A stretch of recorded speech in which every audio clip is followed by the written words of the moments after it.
عزیز طلبہ السلام علیکم ورحمۃ اللہ وبرکاتہ۔ پیش نظر کتاب سنن ابو داؤد ہے،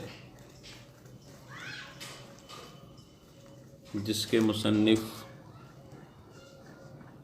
حضرت سلیمان بن اشعث بن اسحاق بن بشیر بن شداد بن یحییٰ بن عمران ابو داؤد السجستانی ہیں۔ ان کی ولادت باسعادت 202 ہجری میں ہوئی۔ حضرت امام ابو داؤد اپنی زندگی کے ابتدا ہی سے علم دین کی طلب اور اس کے حصول کے لیے سفر آخرت کرنے کے حریص رہے ہیں۔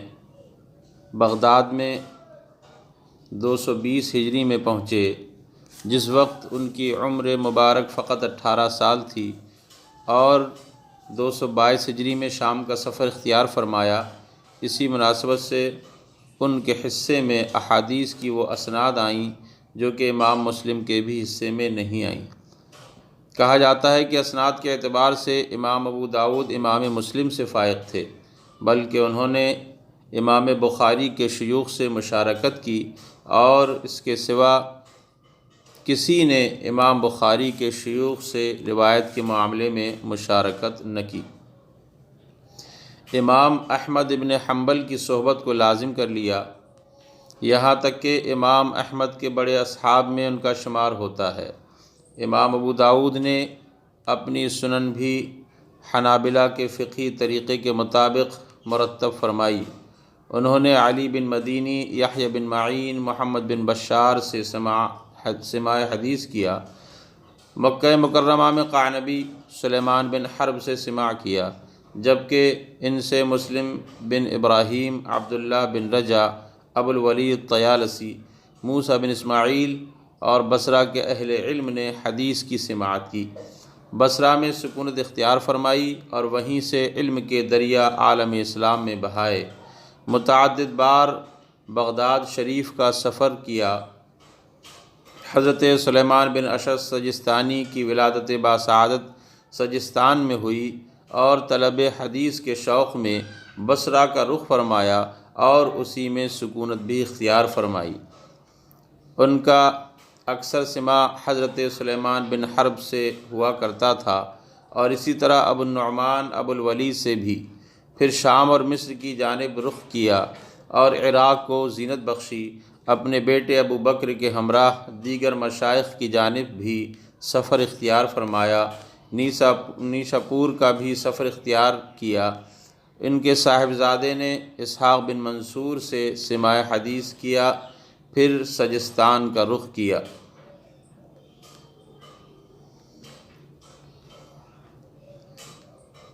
حضرت امام ابو داؤد رحمہ اللہ کی تعریف علماء نے بھی فرمائی ہے۔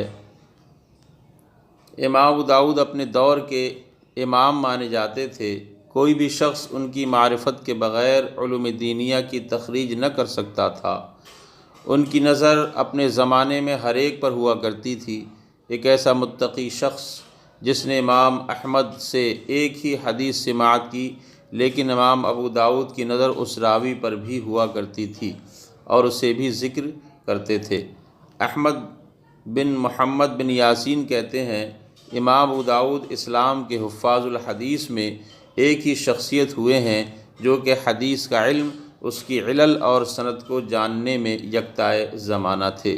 علم حدیث کے حصول کے لیے اعلیٰ درجے کی قربانی دینے والے پاک باز صلاح و تقویٰ کے اعلیٰ مقام پر فائز تھے۔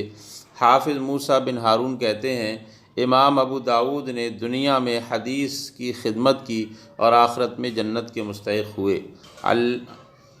علان بن عبد الصمد کہتے ہیں کہ میں نے ابو داؤد سے سماع حدیث کیا اور حدیث کے میدان میں یہ ماہر تھے۔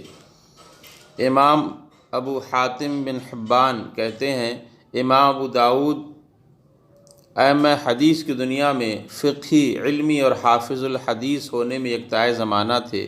اس کے علاوہ فن حدیث کی خدمت کے لیے گراں قدر قربانی دینے، پرہیزگاری کے میدان میں اعلیٰ مرتبے پر فائز تھے۔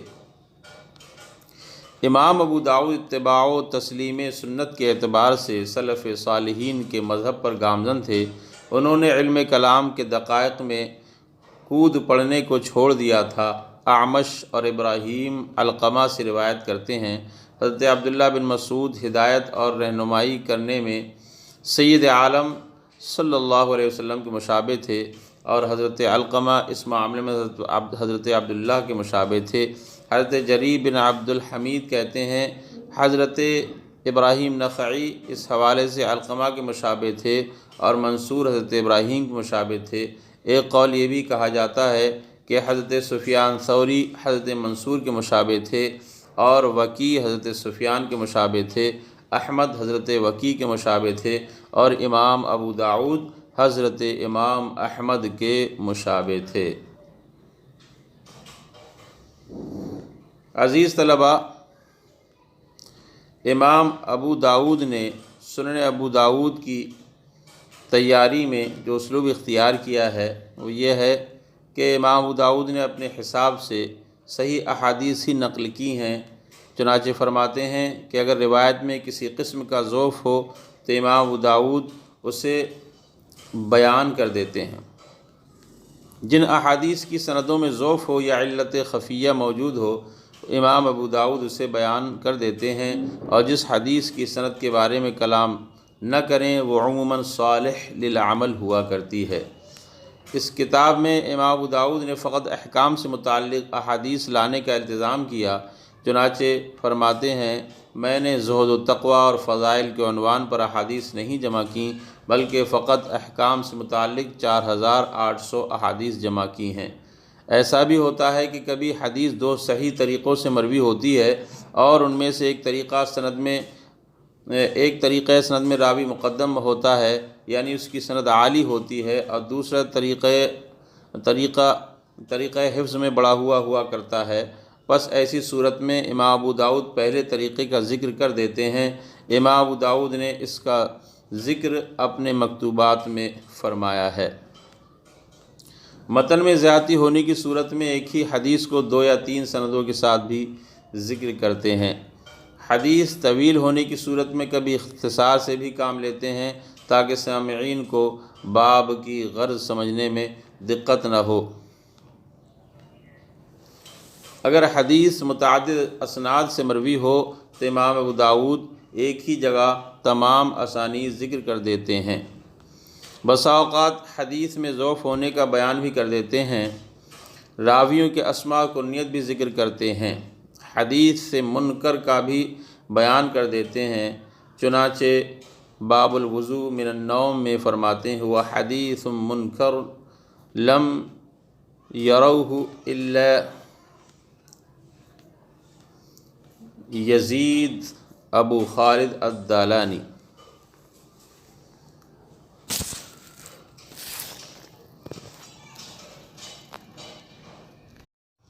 عزیز طلبہ، اب ہمیں حدیث پاک کی کتنی ضرورت ہے ملاحظہ کریں۔ اللہ تعالیٰ فرماتا ہے لقد کان لکم فی رسول اللہ اسوۃ حسنہ، تحقیق تمہارے لیے رسول اللہ کی زندگی میں بہترین نمونہ ہے۔ بغیر اسوہ رسول کے قرآن پر عمل ممکن نہیں۔ چنانچہ قرآن کو اول سے آخر تک پڑھ لیں، کہیں یہ نہیں ملتا کہ 5 نمازیں کن اوقات میں کس ترتیب کے ساتھ اور کن ارکان کو ادا کرتے ہوئے پڑھنی ہیں، روزہ کن ظاہری اور باطنی شرائط کے ساتھ رکھنا ہے، زکوٰۃ کی ادائیگی کا مفصل بیان ہو یا حج کے ارکان و مناسک۔ الغرض تمام فرائض کی تفصیلی معلومات اور ادائیگی کا طریقہ کار احادیث سے ہی ملتا ہے۔ اگر احادیث نہ ہوں تو فرائض پر عمل کرنا ناممکن نظر آتا ہے۔ اب حدیث پاک کی حجیت کے تعلق سے سماعت کریں۔ احادیث کو حجت قرار نہ دیا جائے تو بے شمار آیات قرآنی پر نہ صرف عمل ناممکن بلکہ بعض صورتوں میں انکار بھی لازم آئے گا۔ چنانچہ اللہ تعالیٰ نے فرمایا اطیعوا اللہ و اطیعوا الرسول، اطاعت کرو اللہ کی اور اطاعت کرو اس کے رسول کی۔ دوسری آیت میں وما آتاکم الرسول فخذوہ وما نہاکم عنہ فانتہوا، جو رسول تمہیں دیں اسے لے لو اور جس چیز سے منع کریں اس سے باز آ جاؤ۔ تیسری آیت میں قل ان کنتم تحبون اللہ فاتبعونی، اللہ تعالیٰ فرماتا ہے اے محبوب تم فرما دو کہ لوگو اگر تم اللہ کو دوست رکھتے ہو تو میرے فرما بردار ہو جاؤ۔ ایک مقام پر ہے هو الذی بعث فی الامیین رسولا منہم یتلو علیہم آیاتہ ویزکیہم ویعلمہم الکتاب والحکمہ وإن كانوا من قبل لفی ضلال مبین وآخرین منہم لما یلحقوا بہم، وہی ہے جس نے ان پڑھوں میں انہی میں سے ایک رسول بھیجا کہ ان پر اس کی آیتیں پڑھتے ہیں اور انہیں پاک کرتے ہیں اور انہیں کتاب و حکمت کا علم عطا فرماتے ہیں، اور بے شک وہ اس سے پہلے ضرور کھلی گمراہی میں تھے اور ان میں سے اوروں کو پاک کرتے اور علم عطا فرماتے ہیں۔ ایک آیت میں ہے وَأَنزَلْنَا إِلَيْكَ الذِّكْرَ لِتُبَيِّنَ لِلنَّاسِ مَا نُزِّلَ إِلَيْهِمْ، اور اے محبوب ہم نے تمہاری طرف یادگار اتاری کہ تم لوگوں سے بیان کر دو جو ان کی طرف اترا۔ وَيُعَلِّمُهُمُ الْكِتَابَ وَالْحِكْمَةَ، اور انہیں کتاب و حکمت سکھاتا ہے۔ عزیز طلباء، ان ساری آیات قرآنیہ کو سامنے رکھ کر سوچیں کہ اگر سید عالم صلی اللہ علیہ وسلم کی احادیث حجت نہ ہوتیں تو پھر بعد کے لوگوں کے لیے جنہوں نے سید عالم صلی اللہ علیہ وسلم کے ظاہری زمانے کو نہ پایا، ان کی تعلیم و تربیت اور تزکیہ نیز ان آیات کا صدق کیسے ظاہر ہوگا؟ جن چیزوں کو سید عالم صلی اللہ علیہ وسلم نے حلال و حرام کیا، جن پرندوں اور حشرات الارض کو حرام کیا، ان کا بیان فقط احادیث طیبہ ہی میں ملتا ہے۔ چنانچہ اگر احادیث طیبہ کو چھوڑ دیا جائے تو پھر شریعت اسلامیہ کے کئی احکامات کی معلومات کے حصول کا دروازہ بند ہو جائے گا۔ قرآن کے نفس مضمون کو سمجھنے کے لیے بھی حدیث پاک کی ضرورت پڑتی ہے۔ مثلاً فلاں واقعہ کب اور کہاں کس وقت ہوا، کس پیرائے میں رونما ہوا، شان نزول کیا ہے، آیات کا ترتب کن کن پر ہوا، فلاں آیت کس کافر یا منافق یا مومن کے لیے ہے، الغرض کئی حوالے سے وضاحت کے میدان میں حدیث سے پاک کی اشد ضرورت پڑتی ہے۔ تدوین حدیث کے تعلق سے سماعت کریں۔ فتح مکہ کے دن سید عالم صلی اللہ علیہ وسلم نے طویل خطبہ ارشاد فرمایا۔ یمن کے ایک شخص جس کا نام ابو شاہ بتایا جاتا ہے، اس نے کہا اکتب لی یا رسول اللہ، یعنی میرے لیے سید عالم صلی اللہ علیہ وسلم کا خطبہ لکھ دو۔ سید عالم صلی اللہ علیہ وسلم نے فرمایا اکتبو لابی فلاں، یعنی فلاں شخص کے لیے خطبہ لکھ دو۔ قریش کے ایک شخص نے کہا سوائے اذخر گھاس کے، کیونکہ اسے ہم نے اپنے گھروں کی چھتوں اور قبروں کے لیے مختص کر لیا ہے۔ سید عالم صلی اللہ علیہ وسلم نے فرمایا سوائے اذخر کے، سوائے اذخر کے۔ اس حدیث پاک کی شرح کرتے ہوئے علامہ عینی فرماتے ہیں کہ قریش کے وہ شخص حضرت عباس بن عبد المطلب تھے۔ قاضی عیاض کہتے ہیں کہ سلف میں صحابہ و تابعین علم کی باتوں کو کتابوں میں لکھنے اور احادیث کی تدوین کو ناپسند کرتے تھے۔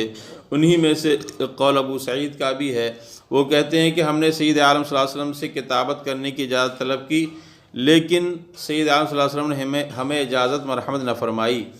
حضرت زید بن ثابت رضی اللہ تعالی عنہ سے منقول ہے کہ سید عالم صلی اللہ علیہ وسلم نے ہمیں کسی بھی چیز کے لکھنے سے منع فرمایا، اور یہ ممانعت اس لیے ہو سکتی ہے کہ مبادا کہیں قرآن کی کتابت کرنے میں لغزش ہو جائے۔ پھر احادیث کے لکھنے کے حوالے سے حضرت عبداللہ بن عمرو بن عاص رضی اللہ عنہ کو اجازت مرحمت فرمائی۔ حضرت ابو ہریرہ رضی اللہ تعالی عنہ سے مروی ہے کہ ایک انصاری شخص نے سید عالم صلی اللہ علیہ وسلم کی خدمت اقدس میں اپنے حافظی کی شکایت کی تو سید عالم صلی اللہ علیہ وسلم نے فرمایا اپنے ہاتھ کی مدد حاصل کر لیا کرو، یعنی لکھ لیا کرو۔ حضرت عبداللہ بن عمرو بن عاص رضی اللہ تعالیٰ عنہ کہتے ہیں کہ میں حفاظت کے پیش نظر سید عالم صلی اللہ علیہ وسلم کی ہر بات لکھ لیا کرتا تھا، پس بعض قریش نے مجھے منع کیا اور کہا تم سید عالم صلی اللہ علیہ وسلم کی ہر بات سن کر لکھ لیتے ہو، حالانکہ وہ بھی ایک بشر ہیں کبھی ناراض تو کبھی خوش ہوتے ہیں۔ یہ سن کر میں نے لکھنا ترک کر دیا۔ جب سید عالم صلی اللہ علیہ وسلم سے میں نے اس واقعے کا ذکر کیا تو اپنی انگلی سے دہنے اقدس کی جانب اشارہ کر کے فرمایا لکھا کرو، قسم اس ذات پاک کی کہ جس کے قبضے میری جان ہے، اس منہ سے حق کے سوا کچھ نہیں نکلتا۔ سبحان اللہ سبحان اللہ۔ وما ينطق عن الهوى ان هو الا وحی یوحی۔